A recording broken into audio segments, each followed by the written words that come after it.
கர்த்தருடைய பரிசுத்த நாமத்திற்கு மகிமுண்டாகட்டும். ஆண்டவராகிய இயேசு கிறிஸ்துவின் நாமத்தினாலே அன்பு கர்த்தருடைய பிள்ளைகளாகிய தங்கள் அனைவருக்கும் ஸ்வீட் ஊழியத்தின் சார்பாக வாழ்த்துக்களையும் ஸ்தோத்திரங்களையும் தெரிவித்துக் கொள்கின்றேன். அப்போஸ்தலனாகிய பவுல் கலாத்தியருக்கு எழுதின நிருபம் 4ஆம் அதிகாரம் 28வது வசனம். கலாத்தியர் 4ஆம் அதிகாரம் வசனம் 28. சகோதரரே, நாம் ஈசாக்கைப் போல வாக்குத்தத்தத்து பிள்ளைகளாயிருக்கிறோம். சகோதரரே, நாம் ஈசாக்கைப் போல வாக்குத்தத்தத்து பிள்ளைகளாயிருக்கிறோம்.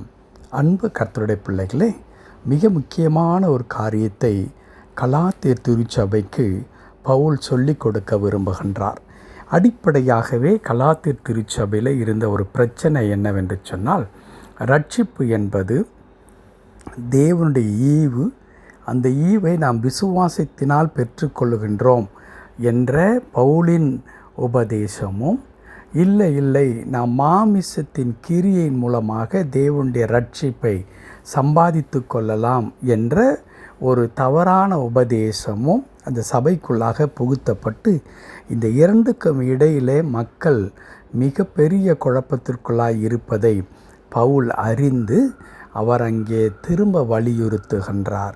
இல்லை, கிறிஸ்துவை நாம் விசுவாசத்தின் மூலமாக ஆவிக்குரிய ரீதியிலே தான் நம் ஆண்டவருடைய ரட்சிப்பை பெற்றுக்கொள்ள முடியுமே தவிர, மாம்சத்திலே நாம் பிரயாசமிட்டு நற்கிரியைகளை செய்வதன் மூலமாய் கடவுளுடைய ரட்சிப்பை நாம் பெற்றுக்கொள்ள முடியாது. ரட்சிப்பு என்பது இலவசமானது, தேவனுடைய ஈவாக அது இருக்கிறது என்பதை வலியுறுத்துகின்றார். அப்படி வலியுறுத்தும் பொழுதுதான் ஆண்டவரை விசுவாசத்தினாலே நம்முடைய வாழ்க்கையின் சொந்த இரட்சகராக ஏற்றுக்கொண்டிருக்கின்ற நாம் யாராக இருக்கின்றோம், நமக்கான ஒரு ஸ்லாக்கியம் என்ன, நமக்கு கடவுள் கொடுத்திருக்கின்ற அந்த மாபெரும் பாக்கியம் என்ன என்பதை தான் இங்கே பவுல் வலியுறுத்துவதற்கு ஒரு சிறந்த ஒரு எடுத்துக்காட்டை சொல்லுகின்றார். சகோதரரே, நாம் ஈசாக்கை போல வாக்குத்தத்தத்து பிள்ளைகளாக நாம் இருக்கின்றோம். ஆண்டவர் ஆபிரகாமிற்கு ஈசாக்கை கொடுக்கும் பொழுது அவர் சொல்லுகின்றார், எனக்கு எல்லாம் இருக்கிறது, ஆனால் எனக்கு என்னுடைய சொத்துக்கள் அனைத்திற்கும் ஒரு வாரிசு இல்லையே, என்னுடைய வீட்டு வேலைக்காரன் தானே வாரிசாக போகிறான் என்று அங்கலாய்ப்போடு கூட ஆபிரகாம் ஆண்டவரை நோக்கி பேசும் பொழுது ஆண்டவர் மிக தெளிவாய் சொல்லுவார், இல்லை, உன்னுடைய கர்ப்ப பிறப்பாகிய மகனே உன்னுடைய சுதந்திரவாளியாவான் என்று சொல்லி அங்கே வாக்கு கொடுக்கின்றார். அந்த வாக்கின் பிரகாரமாகவே ஈசாக்கை தன்னுடைய 100வது வயதில் பெற்றெடுக்கின்றார். வாக்குத்தத்தத்தின் பிள்ளையாக ஈசாக்கு இருக்கின்றார். அவர் வாக்குத்தத்தத்தின் பிள்ளையாக இருந்தபடினாலே, வாக்குத்தத்தத்தின் அடிப்படையில் ஈசாக்கை நான் உனக்கு கொடுப்பேன் என்று ஆண்டவர் சொல்லி இருந்தபடினாலே, சாராளுடைய கர்ப்பம் செத்து போயிருந்ததோ, ஆபிரகாம் வயது சென்று முதியவராயிருந்ததோ, அவர்களாலே ஒரு தடையாக இவைகளெல்லாம் நின்று ஈசாக்கு பிறக்க முடியாதபடிக்கு செய்யவே இல்லை. வாக்குத்தத்தம் எல்லா தடைகளையும் தாண்டி அல்லது உடைத்தெறிந்து அது நிறைவேறும் என்பதற்கு ஈசாக்கினுடைய பிறப்பே ஒரு சாட்சியாக இருக்கிறது. அதை தான் இங்கே பவுல் குறிப்பிடுகின்றார். நீங்களும் நானும் கூட ஆண்டவராகிய இயேசு கிறிஸ்துவை நம்முடைய சொந்த இரட்சகராக நாம் ஏற்றுக்கொண்டிருக்கிறோமே, நாம் யாராக இருக்கின்றோம் என்றால், வாக்குத்தத்தத்து பிள்ளைகளாக ஈசாக்கை போல வாக்குத்தத்தத்து பிள்ளைகளாக நாம் இருக்கின்றோம். நம்மீது ஆண்டவர் தம்முடைய வாக்குத்தத்தமாகிய வார்த்தைகளை நமக்குள்ளாய் கொடுத்து, அந்த வார்த்தைகள் மூலமாக ஆண்டவர் என்ன செய்கின்றார், நம்மை நடத்தி கொண்டு வருகின்றார். ஆக நாம் எதை நம்பின பிள்ளைகளாக நாம் இருக்கிறோம், எது நம்முடைய ஆதாரமாக அடித்தளமாக இருக்கிறது என்றால், கர்த்தர் கர்த்தருடைய வார்த்தை என்கிறதான வாக்குத்தத்தம் நமக்கு இருக்கிறது. நம்முடைய மாமிசத்தின் கிரியையினாலே தேவனை பிரியப்படுத்தி அதன் மூலமாய் நான் நன்மையை பெற்றுக்கொள்வேன் என்கிற மக்கள் அல்ல.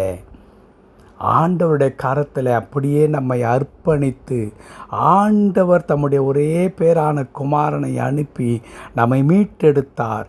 இயேசு கிறிஸ்துவினுடைய இரத்தம் நம்மை கழுவி சுத்திகரித்து அந்த ரட்சிப்பை நமக்கு கொடுத்திருக்கிறது என்று விசுவாசிக்கிறோமே.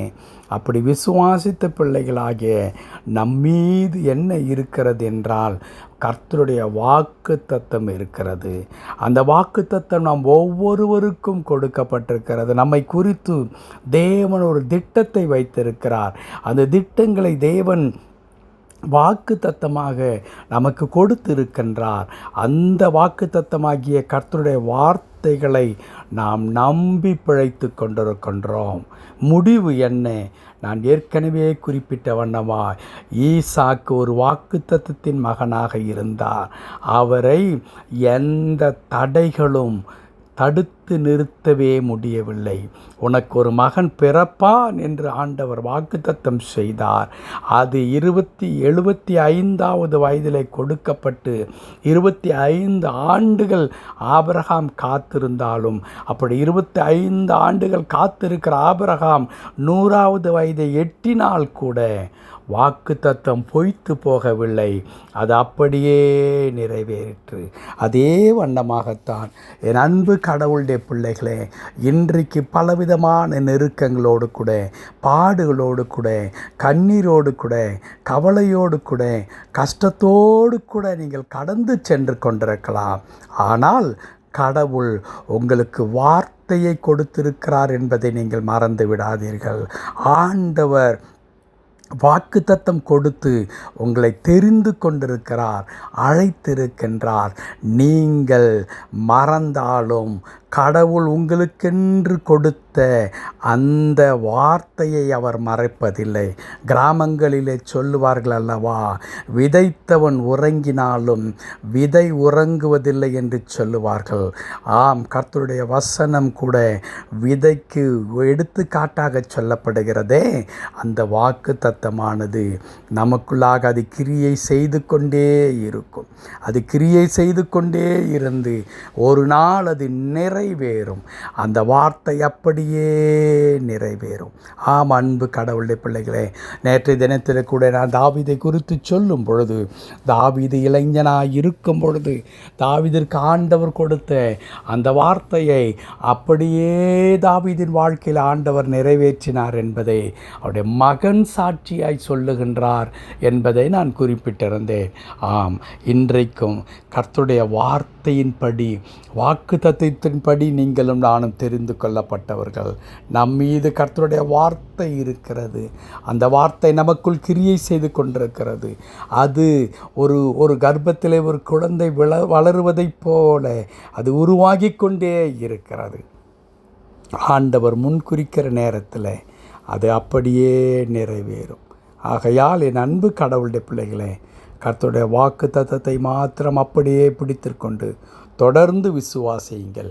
நீங்கள் ஒருபோதும் வெட்கப்பட்டு போக மாட்டீர்கள். செபிக்கலாமா? கிருபை நிறைந்த நல்ல ஆண்டவரே, உமக்கு நன்றி செலுத்துகிறோம். ஆம், இந்த உலகத்தில் அற்பமாக நாங்கள் எண்ணப்பட்டாலும், ஒன்றுக்கும் உதவாதவர்கள் என்று எண்ணப்பட்டாலும், புறக்கணிக்கப்பட்டாலும், ஆண்டவரே, நாங்கள் ஈசாக்கை போல வாக்கு தத்தத்தின் பிள்ளைகளாக நாங்கள் இருக்கிறோம். எங்கள் மீது உம்முடைய வார்த்தை என்கிற வாக்கு தத்துவம் நிழலாயிருந்து எங்களை பாதுகாத்து கொண்டிருக்கிறது. அந்த வாக்கு தத்துவம் ஒரு நாள் நிறைவேறும். நாங்கள் ஆசீர்வதிக்கப்படுவோம், நாங்கள் உயர்த்தப்படுவோம். ஆகையால் இன்றைக்கு இருக்கிற கண்ணீர், இன்றைக்கு இருக்கிற கவலை, இன்றைக்கு இருக்கிற பிரச்சனை எல்லாம் மாறி போகும். ஆண்டவரே, 1000 தலைமுறை மட்டும் நான் இரக்கம் செய்வேன் என்று சொன்ன கடவுள், உடைய சந்ததியை ஆசீர்வதிப்பேன் என்று சொன்ன கடவுள், எங்களை பொறுப்படுத்திக் கொள்வீர். அதற்காய் தோத்திரம் தாழ்த்தி அர்ப்பணிக்கிறோம். தொடர்ந்து வழி நடத்தும் மீட்பர் நாமத்தில் பிதாவே. ஆமென், ஆமென்.